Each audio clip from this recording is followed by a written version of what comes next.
Nofana noJesu kuze kube nini okuyena owafela izono zabanye abantu.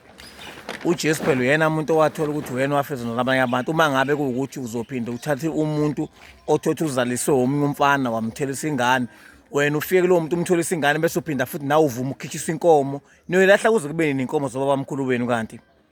Nifike nikhokhela ukuthi umuntu nimthole engayona engasele yona intombi nithi nisaba ukuthi niyamhlaza manje kuveza lokho niphinde futhi nikhiphe nithi nimthole sezathu so umfana niphinde nikhiphe inkomo yena zinayilahle inkomo zoba bamkhulu kanti nosizoze kube nini sikhuluma into eyodwa nanensizwa siyokhuluma into eyodwa kuze kube nini nani insizwa ngihambele emadelana namhlanje enintshela nje ukuthi sizokhuluma into eyodwa kuze kube nini kanti ukuthi uzofika ukhipha inkomo kamama kumuntu omthele ngayo intombi uphinde futhi osezalisiwe ke futhi uphinde nawe umthole umntwana uphinde futhi ukhipha inkomo enhlawulo uhlawula kanjani umuntu esevele sefazisiwe sethola umntwana.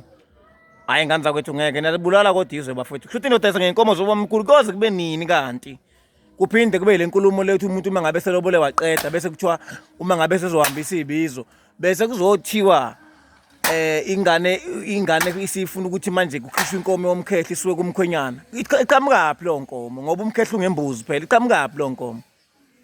Hayi nehlule ngempela hamba ku YouTube lapha inkosi embozo 02 ngiyabonga.